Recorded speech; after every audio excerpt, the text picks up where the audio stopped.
Michael Sandel has been one of America's preeminent political philosophers for more than 2 decades. He has spent a career probing the limits of liberalism and democracy. He's also pressed the hundreds of thousands who have watched his lectures and talks broadcast from Harvard University to engage with the tough questions that face citizens of modern democracies. Michael Sandel is Harvard's professor of government theory, and we're delighted to welcome him to our studio tonight. It's nice to see you again. Good to be with you, Steve. Thanks for making the trip. And I guess, well, we may as well say this right off the top. You were brought here by the Institute for Canadian Citizenship. Yes. This is the organization that was started by our former Governor General, Adrienne Clarkson, and Yes. her husband, John Ralston Saul. You're participating in the 6 Degrees Citizen Space, so we thank them for getting you here, and equally as much to our studio here. Okay, with that homework out of the way, 2 decades ago, you wrote a book called Democracy's Discontent, and you wrote that without a stronger civic spirit, liberalism would collapse, giving way to those who would shore up borders, banish ambiguity, harden the distinction between insiders and outsiders, and promise a politics to take back our culture and take back our country. I'm going to infer from that you're the only guy in America who wasn't shocked when Trump won last year. I was not shocked. Yeah. I was dismayed, but not shocked. And here we are. Yeah. Here we are. But I think it's been a few decades in the making. You predicted it, though, last year. When you put that out there, I wonder what kind of feedback you got from sort of progressive, smart, maybe a tad sanctimonious people who thought, you don't know what you're talking about. Well, you've already guessed. Yeah. 2 decades ago, when I wrote the book that you just generously quoted from, I got a lot of resistance from my liberal and progressive friends who thought I was worrying unnecessarily, that liberalism was more or less intact, and that the embrace by liberalism of the global economy and even of market mechanisms would be a way to avoid controversy in politics, a way of avoiding the contentiousness that arises when we engage in morally robust questions in public life. I thought that was a mistake. I thought that was hollowing out public discourse, creating a kind of vacuum that was dangerous. And so we see. Somebody filled a vacuum. Yes. And not only in the US, but with the rise of right-wing kind of ultranationalist populism in many European countries, I think we see this vacuum being filled. People sense that after 3 to 4 decades of a kind of faith that markets would decide tough public questions for us, democratic citizens are impatient with too empty a public discourse. They want politics to be about big things and also about values, about moral questions, about justice and inequality and what it means to be a citizen. And when liberal and progressive voices failed to offer that kind of politics, when they became largely technocratic in their approach, that vacuum was filled by narrow, intolerant voices and the kind of strident nationalism we see today. Hillary Clinton, quite famously during the last campaign in your country, called those who sort of supported that part of the political conversation the basket of deplorables. Now, we know in hindsight that was a very ill-advised thing to say. Right. Was she right about it, though? I think she was wrong about that. Now, there is a portion of Trump supporters who are deplorable, who partake of the kind of racist sentiments we saw on display in Charlottesville. Alt-right stuff. Yeah, that kind of thing. So that's to be sure. But I think it's important to distinguish, especially important for liberals and progressives to distinguish, between Trump himself and the people who support him. Because many of the people who supported Trump were working class and middle class people who were angry at liberal elites and who had presided over 2 to 3 decades of a kind of neoliberal global capitalism that rewarded those at the very top, but left most ordinary people feeling disempowered. We need to listen to the legitimate grievances, I think, of ordinary working people, men and women who feel excluded, who feel left out, who feel rightly that the version of global capitalism we've had has left them behind. And that, I think that many liberals and progressives have been tone deaf. No, I get that, but the notion that Donald Trump would somehow become the champion for that group of people. Right. I mean, did you see that coming? Well, not that he himself would, but it's understandable in retrospect. He is a master of the politics of resentment. He understands humiliation as a political sentiment. And so he was able, now he was able to tap into that resentment, to that anger with elites very successfully, in the way that the proponents of Brexit did in Britain, in the way that Marine Le Pen in France has done there, in the way that the far-right Nationalist Party in Germany succeeded in getting 13% of the vote. So I think the politics of resentment speaks to some legitimate grievances that the mainstream parties had better figure out how to address if we're going to try to stem this kind of strident nationalist populist uprising. I don't want to push this too far, but the guy who represents that political way of thinking today is clearly Donald Trump. The guy who represented it 25 years ago, I think, was a guy named William Jefferson Clinton. There's a bit of a through line between those two, isn't there? Well, I'm not pushing it too far, but you know what I'm saying. Well, in some ways, yes, because Bill Clinton came from the South. He understood working class grievances, and he was quite adept at appealing to them while at the same time embracing Wall Street donors. He opened up the Democratic Party to substantial support from Wall Street and from the financial industry, and his policies once in office turned out to be very Wall Street friendly, and this was one of the charges against Hillary Clinton, a charge pressed not only by Trump, but before him by Bernie Sanders. And he could talk to African Americans too in a way that Trump clearly did not. Bill Clinton could, yes. So it was a more generous politics, of course, and it was pre-populist in a way. There was not the nationalism. In fact, there was the embrace of not only the financialization of the economy, but also of global trade, both of which have been sources of the anger and grievances that Trump in his way and Bernie Sanders in his articulated during the last campaign. Let me get your take on something that the British writer George Monbiot recently said, which was that the problem with politics today is that there is, quote, no new story.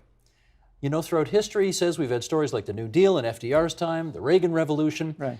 They've driven politics, but he says today liberalism has become kind of storyless and boring. Do you share that view? Yes. Yes. I think that narrative and story is important in politics because political argument and political rhetoric at their best enable us to make sense of ourselves, of where we are in a given moment, of how democracy is faring and how we fit. And liberals have not succeeded. Liberals have turned largely in their public discourse to be managerial and technocratic, to eschew moral argument in politics for fear of disagreement or controversy. And the result is a kind of storyless politics that lacks resonance, that lacks the capacity to inspire. And I think that's the great challenge for liberalism today. You couldn't say that about Barack Obama, though. That wasn't storyless and that wasn't boring at all. Yes and no. Yes and no? How so? During the 2008 campaign, he had a powerful sense of story and of narrative. And he projected and articulated a civic idealism that inspired the country and many people around the world. And he promised a rejuvenated kind of public discourse that did not shy away from moral and even spiritual argument in politics. This was his 2008 campaign. But he was not able to translate that civic energy and idealism into governing. And he fell back. This was partly because he took office at the time of the financial crisis. He brought in with him economic advisors who had presided with Bill Clinton over the deregulation of the financial industry, who had declined to regulate derivatives, who had set the stage for the financial crisis they were now being brought in to address. And so the bailout that he endorsed, which bailed out the banks while not really holding them to account, didn't do much for ordinary homeowners. That created a deep anger and resentment that cast a shadow, I think, over the rest of his presidency. and deprived him of the moral voice that was his great promise in 2008. Thus, yes and no. Yeah. Got it. Yeah. Let us now then go through 4 themes which you have advanced that you think liberals need to better understand if they're going to, be players in this Right. new era of Trump, I guess we're going to call it. Right. What do liberals need to know about income inequality? Let's start there. Well, they first of all need to address in a more serious way than they have the growing inequality, the gap between rich and poor. Liberals cast their lot with the kind of global capitalism we had over the last 3 to 4 decades, but they ignored the growing inequality that it created. Now, one response is to say, well, let's have job training and improved access to education to help those left behind, and that's all to the good. But that's not enough, because people worry not just about wages and jobs, but also that the new financialized, globalized economy doesn't really respect the kind of work that ordinary men and women do, that working people do. And Democrats in the US, liberals generally, have not been very effective at speaking to the corrosive civic consequences of inequality in a way that would resonate. Do you want to go back to the Eisenhower confiscatory 91% income tax rates? Well, I don't think we need to do that. Okay. But I do think that we need to pay more attention to inequality, not only for its effect on the spending power of people whose incomes stagnate, but also we have to focus, and I think liberals should focus, on the way in which inequality is corrosive of a sense of commonality and common purpose. It creates almost a segregated society where the affluent and people of modest means increasingly live separate lives. They send their children to different schools. They live and work and play in different places. And it's very hard to have a sense of shared citizenship when the inequality destroys the public places and common spaces of democratic citizenship. Let me, since you and I are both huge baseball fans, Yes. get you to use the baseball metaphor that speaks to this quite well. Well, this is my idea of the skyboxification of civic life. When I was a kid, I grew up in Minnesota, and I was a Minnesota Twins fan. And we'd go to the ballpark. And there were always box seats, which were more expensive, and seats in the bleachers. But do you know what the difference in price was back in the mid-'60s? Maybe this was before your time. Go ahead, tell me. It was $1 for the bleachers and $4 for the best seat behind home plate. How about that? The effect was, going to a baseball game was a kind of class mixing experience. CEOs sat side by side with mailroom clerks. Everyone had to eat the same soggy hot dogs and drink the same stale beer. And when it rained, everyone got wet. But this changed beginning in the 90s and 2000s when more and more sports stadia created these luxury skyboxes, VIP, corporate skyboxes, which separated those the privileged who could watch from air-conditioned comfort high above the common folk in the stands below. And this is what I call it's the skyboxification of sport. No longer the case that everyone eats the same food, waits in the same long lines for the restroom. It's no longer even true that when it rains, everyone gets wet. Now, it wouldn't matter so much if it only happened in baseball stadia. But this skyboxification has been unfolding throughout our social and civic life, and that's what worries me. Theme 2, meritocratic hubris. What's Yes. that? It's a tendency of those on top to inhale too deeply of their own success, to believe that if I landed on top or if I'm very financially successful, it's my own doing, by golly. It's a reflection of my merit, my virtue. And by implication, those less advantaged than me, maybe they don't work so hard. Maybe they aren't so talented. And when this idea seeps in, then those on the bottom resent those on the top, and we see this in the backlash against elites with populism. Yep. Also, the disadvantaged begin to absorb some of that message, and they begin to wonder, they begin to ask not only, well, is this system rigged? That's about justice and fairness, but am I somehow inadequate? And there's something galling and demoralizing about that sentiment that further fuels the anger and the resentment, very much of the kind that we've seen with the populist backlash, the resentment against elites. Let's, before we play, before we talk about theme number 3, we want to play a little clip here. The historian, Yuval Noah Harari. Don't know if you know him? Yes. Do? Okay. Yeah. Here's what he had to say when we talked about some of this a year ago. Sheldon, roll the clip, please. Within 20 or 30 years, we may see the rise of a new massive class, the useless class. Just as the Industrial Revolution created the urban working class, so the new revolution will create the useless class. People who are not just unemployed, but unemployable. And the social and political implication of that could be catastrophic. You could have billions of people without economic importance and without political power. Those are the seeds of a revolution. Or the seeds of a very frightening dystopia. Do you share his fear about a so-called useless class? Yes, meritocratic hubris gestures toward the worry that this is already upon us. That in not so many words, that those on top increasingly view less advantaged fellow citizens as more or less useless or as less valuable. And that's deeply destructive to the solidarity and the sense of common purpose, the sense of community that democracy requires. So it's damaging, not only for those on the bottom who feel they're looked down upon, it's damaging for all of us insofar as we all have a stake in the health of a democratic civic life. Would a guaranteed annual income go some distance to addressing that? It very much depends on whether it were presented as an alternative to the messy welfare state, which is what some would have, or whether it's a way of buying off people who are rendered quote unquote useless by robotics and artificial intelligence, as some in Silicon Valley anticipate.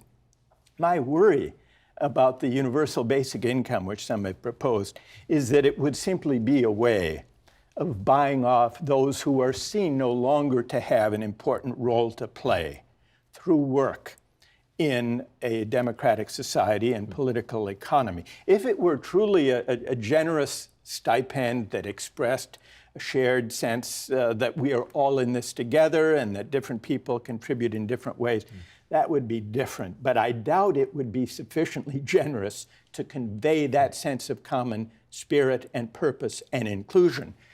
My worry is that it would be a way of signifying the supposed uselessness of those rendered obsolete by modern technology and robots. And that, I think, is a great worry. Indeed. Let's do one more on this, and that is patriotism and national community. Your country is going through one hell of a debate right now about what it means to be a patriot. Yes. You know, some people taking the knee during the national anthem at football games and that kind of thing. Right. What do liberals need to know about patriotism and community? The most important thing liberals need to know about it is that patriotism and a sense of national community are not right-wing causes that should be kept at a distance. As a source of embarrassment, many liberals often speak as if they were allergic to patriotism. I think this is a great mistake because it's given right-wing, xenophobic, nationalist political parties and politicians a kind of monopoly on patriotism and national community. And I think that's a terrible mistake. I think what liberals should do is to articulate a version, a progressive version of patriotism and national pride and sense of community, and to show its connection to the mutual obligations of citizens embodied in the welfare state, in mutual provision, in healthcare systems, in public transportation, in public schools, the public spaces and institutions and practices that liberals and progressives should be advancing and defending. But I don't think that we can successfully do that by ignoring patriotism by ignoring the language of national pride and national community. Let's just make sure we understand that, because your president at the moment says that if you take the knee during the national anthem, Right. you are disloyal and not patriotic at all, and he actually used language stronger than that. Yes. But we'll just leave it there. Yeah. What's your view on that? That he's wrong. Can you be a patriot and take the knee during the anthem? Absolutely. In fact, patriotism sometimes requires protest and dissent. And when some of the NFL players are taking a knee during the national anthem, they're not expressing hatred for their country or indifference. They are expressing a care and concern for the injustice that their country is perpetrating in communities, especially toward racial minorities. That is an act of patriotism. That is an act of caring about the fate of the national community and wanting to improve it, to make it more just, not less. That is a harder patriotism to describe and defend than hand on the heart, salute, my country right or wrong, right? Well, I'm not so sure, No? Steve. If you look back at the speeches, the most resonant speeches of Martin Luther King Jr., who was arguing for civil rights, who was leading demonstrations, engaging in civil disobedience sometimes, and getting arrested. There were, of course, those who said that's unpatriotic, that's anti-American. But if you listen to his political rhetoric, it was deeply American. He was recalling America to its highest ideals, to the principles of equality embodied in the Declaration of Independence, as was Abraham Lincoln at Gettysburg, for heaven's sakes. So I think that some of the most powerful movements of political protest and dissent, including King's, have been appealing to the highest principles of one's country. And that's patriotism, a far deeper patriotism than the kind Donald Trump invokes when he condemns those NFL players for taking a knee. Fascinating. Here's, you probably know Mark Lilliff from Columbia University. Here he is writing in the New York Times about the end of identity liberalism. He says, the fixation on diversity has produced a generation of liberals and progressives narcissistically unaware of conditions outside their self-defined groups and indifferent to the task of reaching out to Americans in every walk of life. At a very young age, our children are being encouraged to talk about their individual identities even before they have them. By the time they reach college, many assume that diversity discourse exhausts political discourse and have shockingly little to say about such perennial questions as class, war, the economy, and the common good. Identity politics, he writes, is largely expressive, not persuasive, which is why it never wins elections, but can lose them. He's got it in for identity politics, which of course has been a calling card of the Democratic Party for decades now. Yeah. What's your view? Well, I think he overstates it. I think that expressive politics and persuasive politics can and should go together. I think it's a mistake for the Democratic Party to define itself in too thoroughgoing a way in terms of identity politics or even the diversity agenda. But I think that racial justice and gender equality are very important moral and political causes. And there's no reason why a civil rights agenda can't be made compatible with an agenda that speaks about national community and solidarity and public deliberation. And I think that's the challenge that the Democratic Party in the US faces, and that progressive and social democratic parties in democracies around the world need to think through. Let's go back 20 years again and finish up with a quote from your book, Democracy's Discontent. You wrote, "The hope of our times rests with those who can summon the conviction and restraint to make sense of our condition and repair the civic life on which democracy depends." Okay, who's going to do that? Well, all of that's our task as democratic citizens. I don't think we can rely on national political parties or politicians to do that for us. They are so given over to a kind of narrow managerial technocratic discourse, which seems to avoid controversy. I don't think we can sit back and wait for inspirational leadership from on high.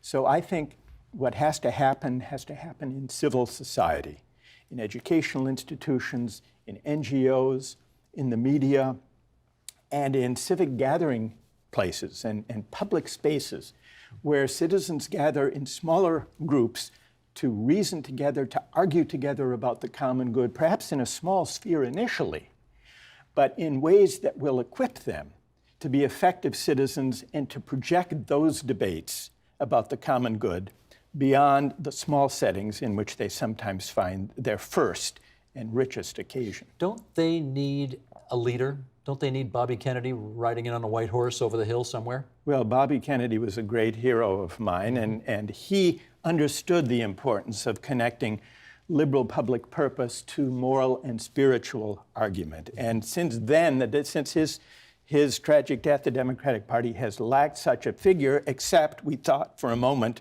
with Barack Obama. Yeah.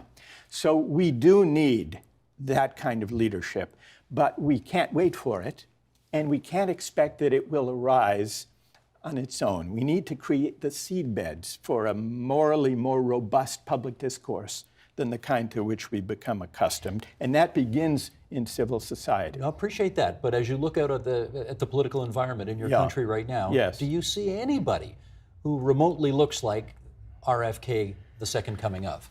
Not at the moment, but one never knows. The figures who best embody these hopes and aspirations often come on the scene suddenly and seemingly unbidden. We didn't know much about Barack Obama until a year or two before he ran.